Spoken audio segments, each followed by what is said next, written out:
तब कुछ बेवकूफ लोगों ने वीडियो बना के बोला था कि बांग्लादेश इकोनॉमिक टर्म्स में भारत से अच्छा परफॉर्म कर रहा है। भारत के पड़ोसी देशों में पाकिस्तान, श्रीलंका के बाद अब बांग्लादेश तीसरा देश बना है जो आईएमएफ से लोन ले रहा है। बांग्लादेश को चाइना से तो बिल्कुल भी कर्ज नहीं लेना होगा, क्योंकि अगर बांग्लादेश ने चाइना से कर्ज लिया तो उसका हाल भी श्रीलंका और पाकिस्तान जैसा हो जाएगा। হোয়াটসঅ্যাপ গাইজ আসসালামু আলাইকুম। আপনারা কেমন আছেন? আশা করি সবাই ভালো আছেন। আমি জুনেদ, আপনারা দেখতেছেন জুনেদ আলী অফিশিয়াল।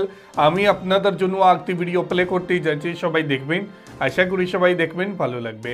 आज बात करने वाले हैं कि जब बांग्लादेश ने जीडीपी पर कैपिटा में हिंदुस्तान को बीट किया तो ऐसे कई यूट्यूबर थे जिन्होंने बांग्लादेश के लिए वीडियो बनाई और भारत को ये बात बताई कि आप इस टाइम पे कहाँ खड़े हैं और बांग्लादेश कितना आगे निकल चुका है। लेकिन आज जब बांग्लादेश आईएमएफ से लोन लेने के लिए जा रहा है तो भारतीय मीडिया आज उनको बेवकूफ़ कह रहा है। आज उन्हीं मीडिया यूट्यूबरों को ये बात की जा रही है कि आज देखें बांग्लादेश की हालत क्या है। आप तो बड़ी वीडियो बनाते थे, बड़ी बात करते थे बांग्लादेश की जीडीपी पर कैपिटा के हवाले से, आज बांग्लादेश की हालत देखें। तो आज इसी हवाले से वीडियो है कि भारतीय मीडिया आज बांग्लादेश का आईएमएफ से लोन लेने के ऊपर क्या बात कर रहा है। तो वीडियो की तरफ बढ़ने से पहले आप दोस्तों से गुजारिश है, अगर आप चैनल पर नए हैं तो चैनल को सब्सक्राइब करें, साथ बने बेल आइकॉन को भी दबाएं ताकि आपको वीडियो का नोटिफिकेशन सबसे पहले मिलता रहे। चलें वीडियो स्टार्ट करते हैं जी, हैव वी गो। 2021 में जब बांग्लादेश की पर कैपिटा भारत से ज्यादा हो गई थी, तब कुछ बेवकूफ लोगों ने वीडियो बना के बोला था कि बांग्लादेश इकोनॉमिक टर्म्स में भारत से अच्छा परफॉर्म कर रहा है, और कुछ लोग वीडियो देखे प्रोपेगेंडा में भी आगे थे और इसको सच मान लिया था। पर आज आप बांग्लादेश की इकोनॉमिक सिचुएशन देख सकते हैं। बांग्लादेश आईएमएफ से $4.5 बिलियन का लोन ले रहा है। मैंने 2021 में ही कहा था कि अगर बांग्लादेश भारत से पर कैपिटा के मामले में आगे हो भी गया है तो भी इसमें चिंता की कोई बात नहीं है। पर कैपिटा के मामले में भारत से आगे श्रीलंका है, पर आज श्रीलंका बर्बाद हो चुका है। देखो, पर कैपिटा पॉपुलेशन पे बेस्ड होती है। भारत की आबादी 140 करोड़ है, बांग्लादेश की 16 करोड़, कोई कंपैरिजन ही नहीं बनता है। आपको एक और एग्जांपल देके समझाता हूँ। चाइना दुनिया की दूसरी सबसे बड़ी अर्थव्यवस्था है। कई देशों को चाइना ने लोन दे रखा है, जिसमें अर्जेंटीना, मालदीव्स, ग्रीस भी है। पर कैपिटा के मामले में अर्जेंटीना चाइना से आगे है, मालदीव्स चाइना से आगे, ग्रीस जो कि बर्बाद हो चुका है वो भी चाइना से आगे। अब इसका मतलब ये थोड़ी ना है कि चाइना इकोनॉमिक वाइज इनसे कमजोर देश है या चाइना इनसे तेजी से ग्रो नहीं कर रहा है। बस चाइना की आबादी इन सभी देशों से बहुत ज्यादा है, जिसके चलते चाइना पर कैपिटा के मामले में इन देशों से पीछे है। तो अब आप शायद मेरी बात को समझ रहे होंगे। पहले भी मैंने ये चीज वीडियो में समझाया था, पर तब उस समय कुछ बांग्लादेशी लोग मुझे कमेंट में बोल रहे थे कि आप भारत से हो तो आप भारत का ही पक्ष लोगे। पर आज 2023 में दोनों देशों की अर्थव्यवस्था के क्या हालात हैं आप सबके सामने हैं। जहां आईएमएफ ने कहा कि भारत में रिसेशन आने के चांसेस 0 हैं, इस डार्कनेस के समय में भारत ब्राइट स्पॉट है, वहीं बांग्लादेश आईएमएफ से लोन ले रहा है। देखो, भले ही मेरे पास मिलियंस ऑफ सब्सक्राइबर नहीं है, पर इकोनॉमिक्स में मेरी नॉलेज उन सभी यूट्यूबर से बहुत ज्यादा अच्छी है जो सिर्फ प्रोपेगेंडा करके देश को बदनाम करना चाहते हैं। तो नमस्कार दोस्तों, स्वागत करते हैं आपका चार्जिंग पॉइंट हिंदी में।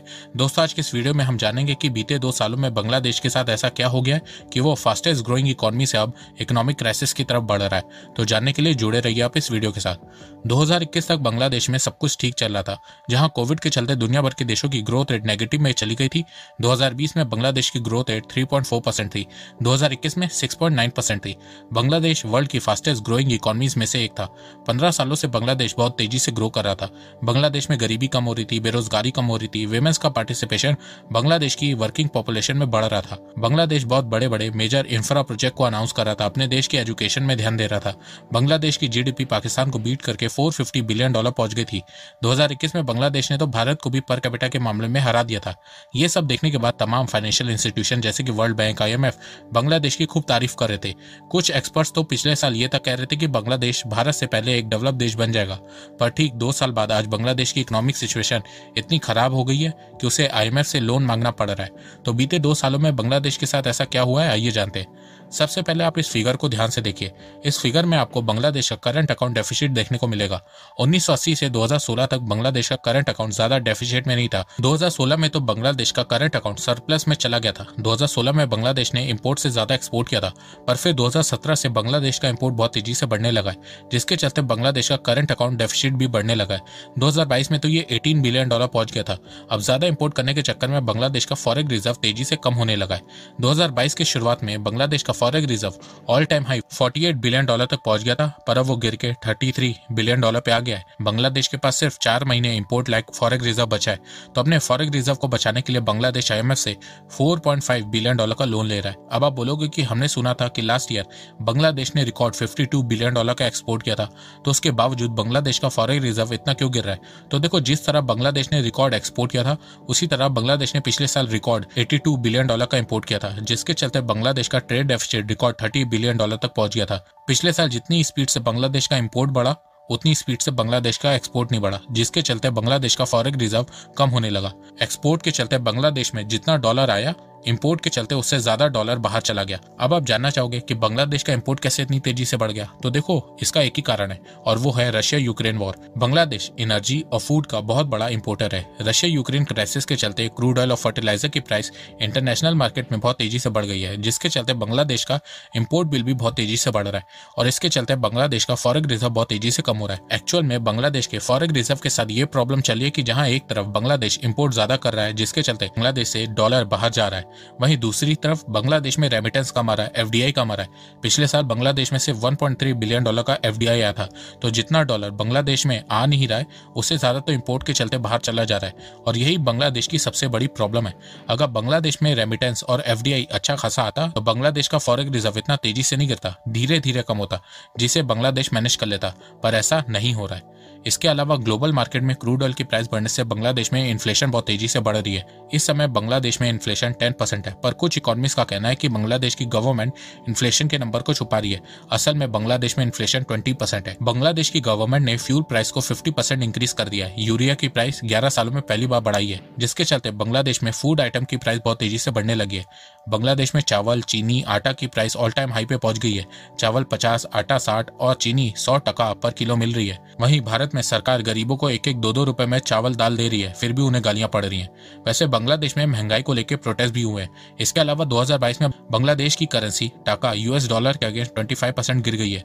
बांग्लादेश का टाका 100 से ऊपर जा चुका है। अब जहां एक और देश में डॉलर कम आ रहा है, वहीं दूसरी तरफ बांग्लादेश की करेंसी बहुत तेजी से गिर रही है, और करेंसी को बचाने के लिए बांग्लादेश के पास फॉरेक्स रिजर्व भी नहीं बचे हैं।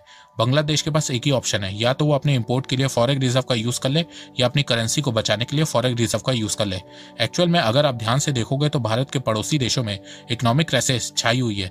अफगानिस्तान, पाकिस्तान, श्रीलंका, नेपाल, भूटान, म्यांमार और अब बांग्लादेश में भी आर्थिक संकट देखने को मिल रहा है। तो भारत के पड़ोसी देशों में पाकिस्तान, श्रीलंका के बाद अब बांग्लादेश तीसरा देश बना है जो IMF से लोन ले रहा है। वैसे बांग्लादेश इससे पहले 4 बार IMF से लोन ले चुका है। इस बार बांग्लादेश ने IMF से 4.5 बिलियन डॉलर का लोन लिया है with interest rate of 2.2%। IMF Bangladesh को दिसंबर 2026 तक 7 इंस्टॉलमेंट में 4.5 बिलियन डॉलर देगा। फरवरी 2023 को IMF फर्स्ट इंस्टॉलमेंट के रूप में 447 मिलियन डॉलर बांग्लादेश को देगा, और 2023 में IMF से कर्ज लेने वाला पहला देश बांग्लादेश बनेगा। लोन देने के अलावा IMF ने बांग्लादेश के सामने कुछ कंडीशन भी रख दी है, जैसे कि बांग्लादेश की गवर्नमेंट को गैस, इलेक्ट्रिसिटी, फ्यूल की प्राइस को बढ़ानी होगी, फर्टिलाइजर से सब्सिडीज हटानी होगी। तो बेसिकली आने वाले समय में बांग्लादेश में आपको फूड आइटम, इलेक्ट्रिसिटी और फ्यूल की प्राइस बढ़ती हुई देखने को मिलेगी। कई चीजों से सब्सिडीज कम होते हुए या हटते हुए देखने को मिलेगी। इसके अलावा IMF ने कहा कि रशिया यूक्रेन वॉर के चलते बांग्लादेश की इकोनॉमी कोविड पैंडेमिक से सही से रिकवर नहीं कर पाई है। इसके अलावा बांग्लादेश का करंट अकाउंट डेफिसिट बहुत तेजी से बढ़ रहा है, फॉरेक्स रिजर्व बहुत तेजी से कम हो रहा है, इन्फ्लेशन दूसरी तरफ बहुत तेजी से बढ़ रहा है, जिसके चलते बांग्लादेश की ग्रोथ रेट धीरे धीरे गिर रही है। 2026 तक बांग्लादेश लीस्ट डेवलप्ड कंट्री से मिडिल इनकम कंट्री बनने वाला था, पर अब ये 2031 तक होगा।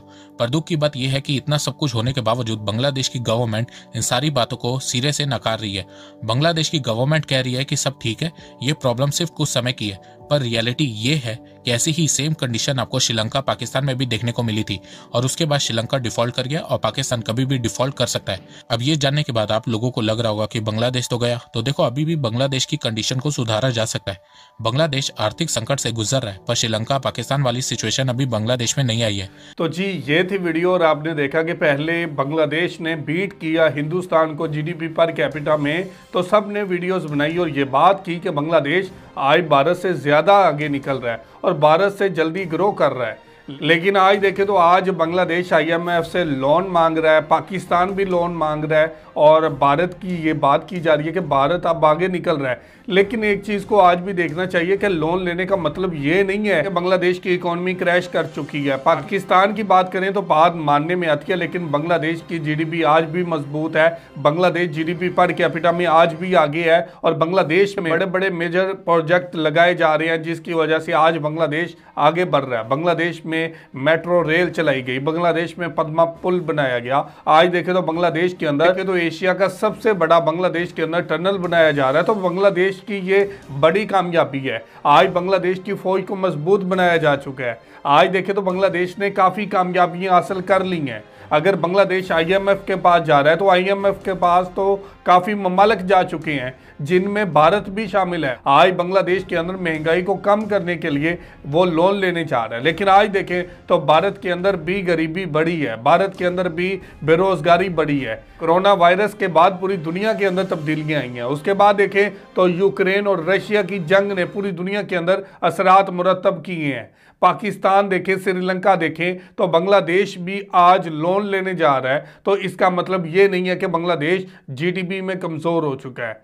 तो ये थी आज की वीडियो। आप इस वीडियो के हवाले से क्या कहना चाहते हैं ज़रूर कमेंट करके हमें बताइएगा। बहुत शुक्रिया।